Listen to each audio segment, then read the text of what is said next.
दोस्तों, अगर आपके सिर में आपके बाल सुरक्षित हैं, तो अपने आप को खुशकिस्मत समझिए, क्योंकि कई सारे लोग ऐसे होते हैं जो हेरिडिटी के कारण उम्र से पहले ही उनके बाल झड़ जाते हैं। यानी कि आपके दादा या पिता अगर गंजे हैं, तो आपके सिर में भी ज्यादा बाल नहीं उगेंगे और उनका यह गंजापन आप पे भी आ जाएगा। लेकिन इसके अलावा भी बाल झड़ने के बहुत से कारण हैं, जैसे कि पॉल्यूशन, स्ट्रेस और केमिकल वाले प्रोडक्ट्स का अधिक इस्तेमाल भी बाल के झड़ने का कारण होता है। और जब एक बार बालों ने झड़ना शुरू कर दिया, तो आप चाहे जितने भी नुस्खे क्यों ना आजमा ले, उसमें कोई फायदा नहीं होने वाला। इसलिए लोग हेयर ट्रांसप्लांट जैसे मेडिकल ट्रीटमेंट की मदद लेकर अपने बालों को सुरक्षित करना चाहते हैं। आज के समय में सेलिब्रिटी वगैरह हर कोई इस हेयर ट्रांसप्लांट की मदद से अपने सिर में बाल उगाए रखने में कामयाब हो रहे हैं। अब आपके दिमाग में ये सवाल आ रहा होगा कि आखिर ये कैसे होता है और इसके क्या परिणाम होते हैं। तो दोस्तों, इन सभी चीजों को जानने के लिए बिल्कुल अंत तक बने रहिएगा।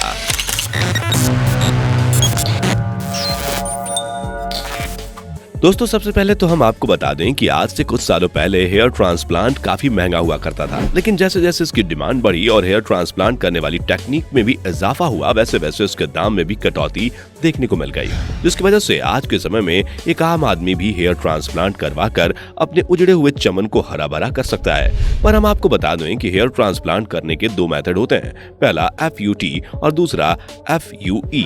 अगर हम पहले मेथड यानी कि FUT की बात करें, तो इसका फुल फॉर्म होता है फॉलिक्यूलर यूनिट ट्रांसप्लांटेशन। दोस्तों, इसे स्ट्रिप मेथड भी कहते हैं। इस मेथड में आपके सिर के पीछे के बालों की एक स्ट्रिप चमड़ी के साथ निकाली जाती है और इस एरिया को डोनर एरिया कहा जाता है। दोस्तों, इस काम को करने से पहले ये जो डोनर एरिया होता है, इसे एनेस्थीसिया की मदद से सुन्न कर दिया जाता है।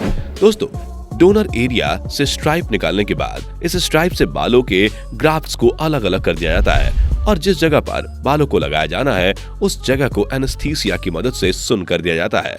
अब जैसे कि मान लिया जाए कि आपको 3000 ग्राफ्ट्स की जरूरत है, तो सर्जन आपके पीछे वाले हिस्से से यानी कि डोनर एरिया से 3000 ग्राफ्ट्स निकाल लेगा और फिर इन्हें सर के आगे वाले हिस्से में जहां पर आपकी जरूरत है, वहां पर एक एक करके लगा देगा।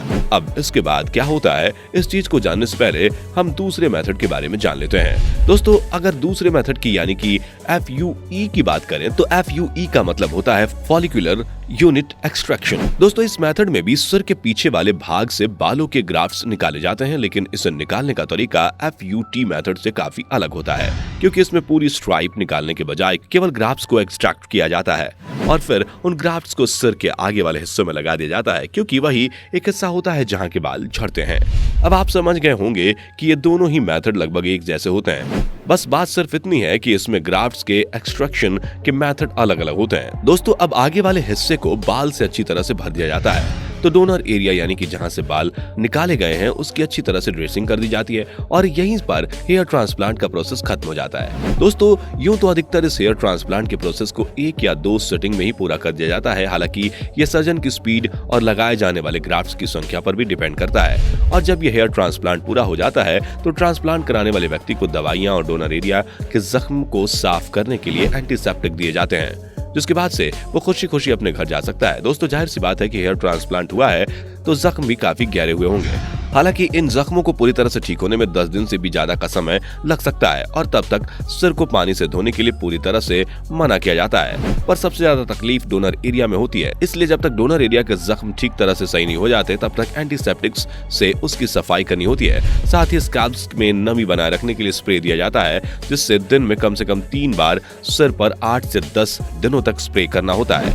और दोस्तों, फिर 8 या 10 दिन बाद जब डॉक्टर इजाजत देते हैं, तो सिर को हल्के हाथों से बेबी शैम्पू से धुलना होता है। हमने बेबी शैम्पू इसलिए बोला क्योंकि उसमें केमिकल्स कम होते हैं और जितने कम केमिकल्स से बालों को धुला जाएगा, उतना ही फायदेमंद रहता है। दोस्तों, करीब 10 दिनों के बाद जब धुलाई कर दी जाती है, तो सिर पूरी तरह से साफ हो जाता है और उसमें लगे छोटे छोटे बालों से भरा भरा लगता है। इस बात को भी आप समझ लीजिए कि जो बाल सर्जरी के लिए सिर में लगाए जाते हैं, वो धीरे धीरे 2 महीने बाद झड़ जाते हैं और सिर बिल्कुल पहले जैसा गंजा हो जाता है और इस टाइम को सीडिंग फेज कहते हैं। दोस्तों, जब ये सीडिंग फेज पूरा हो जाता है, तो उसी जगह पर बाल उगना स्टार्ट होगा और वो बिल्कुल नेचुरल बाल उगेंगे। कई सारे लोग इस डाउट में होते हैं कि क्या ट्रांसप्लांट किए गए बालों को कटवाया जा सकता है और क्या कटवाने के बाद वो दोबारा से उगेंगे। तो दोस्तों, हम आपको पहले ही बता चुके हैं कि जिन बालों को सर्जरी की मदद से लगाया जाता है, वो तो 2 से 3 महीने में झड़ जाते हैं, लेकिन उसके बाद जो नए बाल निकलते हैं, वो आपके बिल्कुल नेचुरल बाल होते हैं, जिन्हें आप कटवा सकते हैं और वो दोबारा से उगाएंगे, इसलिए टेंशन लेने की कोई बात नहीं है।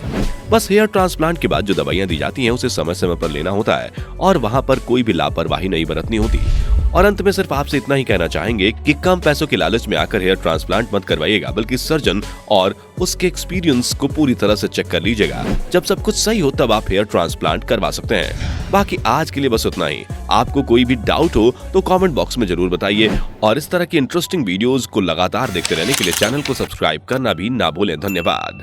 दोस्तों, आपको स्क्रीन पर 2 और वीडियोस दिखाई दे रही हैं, जिसे देखने के लिए स्क्रीन पर क्लिक करें।